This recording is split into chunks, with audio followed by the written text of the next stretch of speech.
Hey everybody, Jason Burmis here, and I've been pretty upbeat all day. If you've checked out any more of the videos we've put out there, I think this is either number 4 or 5. It's going to be tough for me to be really upbeat right now. If you're looking at the picture behind me, that is today or in the last couple of days, and it's not looking good, folks. And it's really making me upset that we've allowed this thing to get as far as it has. We've allowed somebody to get into office that ran on the information that this person was putting out there. Look at him. Look at his face. All right? Look how skinny he looks.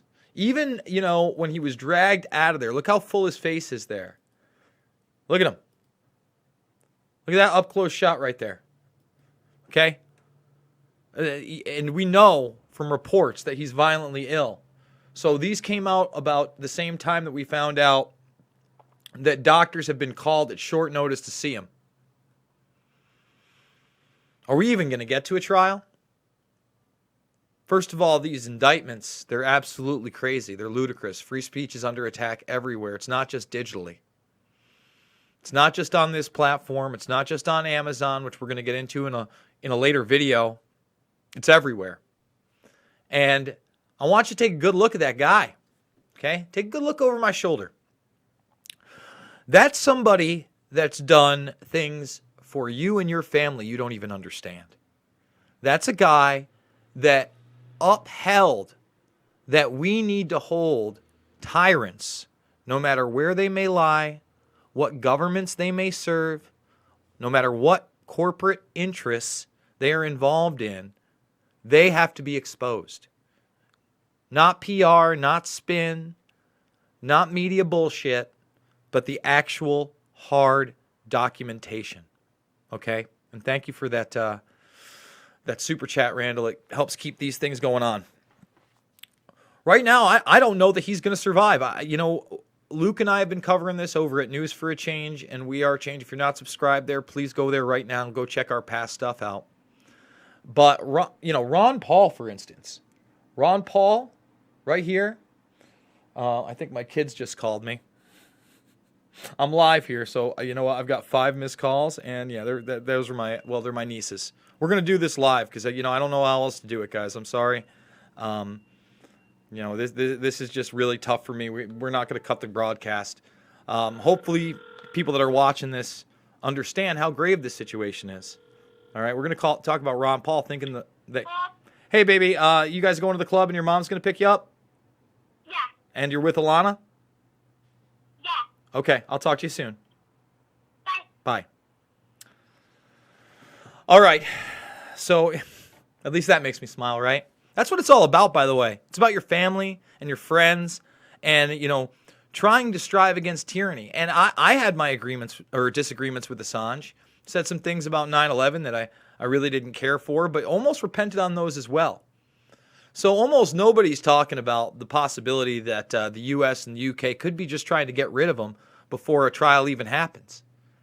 And remember, they rushed doctors there. We don't know what's going on. What we do know, if you're just joining the broadcast, is this is what the man looks like. Take a good look. You know what this looks like? That's what apathy looks like. That's what indifference looks like. When you sit on your ass and you don't scream and shout.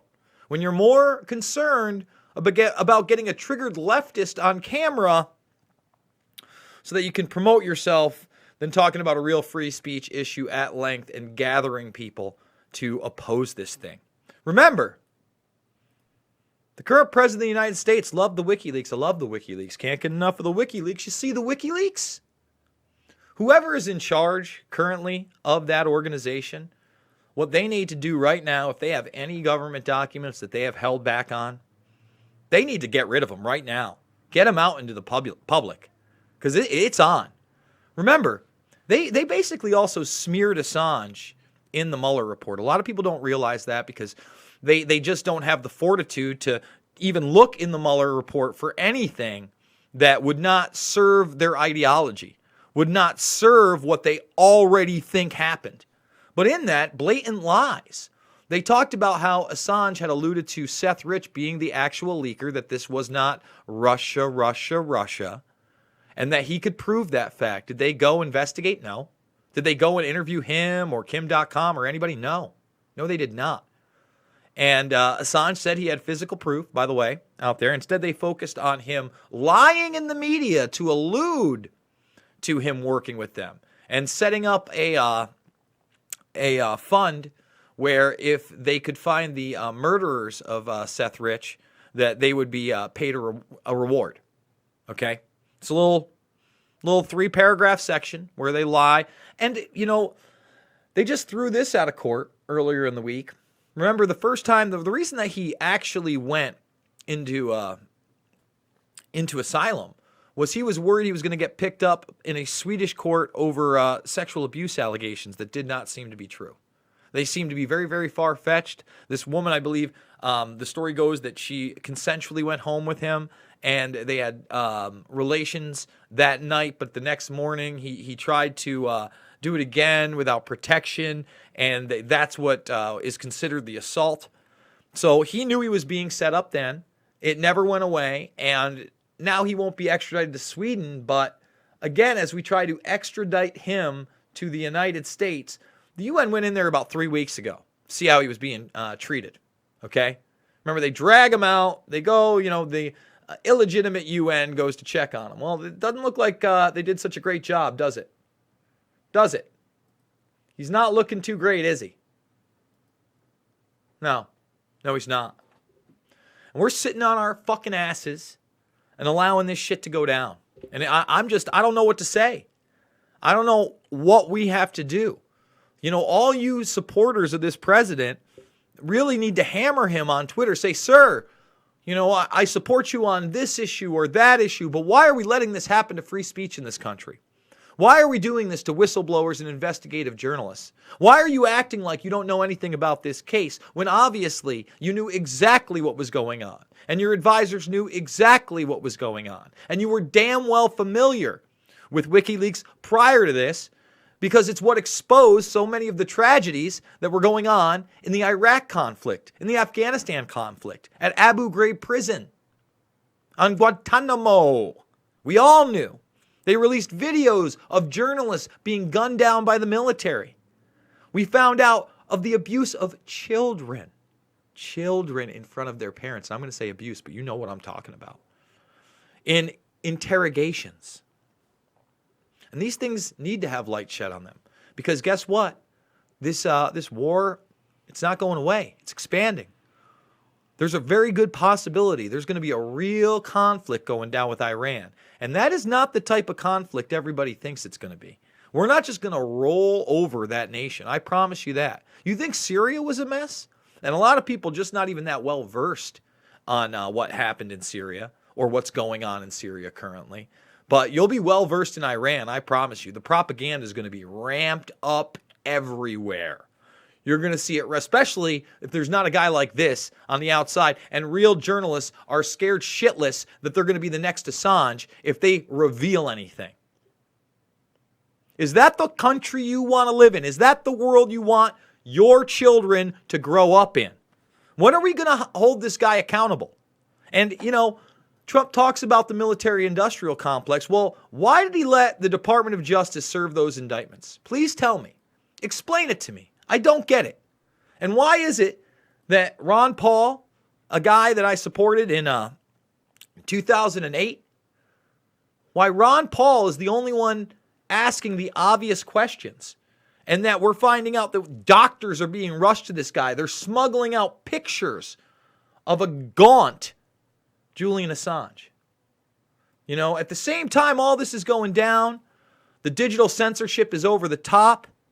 After all, if you're a conspiracy theorist, if you're talking about, you think the earth looks like a plate, if you're a neo-Wutsy, if you're a sandy poker, well, we got to make up words because I'm not even allowed to talk about the subjects, whether I believe in them or not, whether I'm criticizing them or not, whether I'm talking about them in an intellectual manner or not. We are already Orwellian. It's here, baby.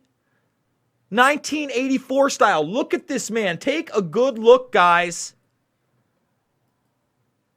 Ain't Photoshop, bro. We let this happen. We let this happen. And in the coming days and weeks, are we just gonna accept if this guy dies? Who's gonna step up to the plate? I want to know. Who's gonna put their skin on the table? Are you out there? Bueller. I don't know, man. It's tough out there. Guys, if you like this content, if you're looking for the first time, you want real news, please subscribe to my channel. Thumbs this up. Share it out there on social media. Obviously, yesterday I think it was 6 out of the last 7 videos being demonetized. Trying to keep these up. Trying to get as much content out as possible. 6 to 10 videos a day this week on the channel. So join the Burmese Brigade. When we hit 20K, we're going to do an AMA. When we hit 30K, we're going to do a lot more on this channel. I can promise you that. And demand that we not be censored. Thank you guys so much. And please get this Julian Assange information out there. This is hardcore, guys. This is as hardcore as it gets. I promise you.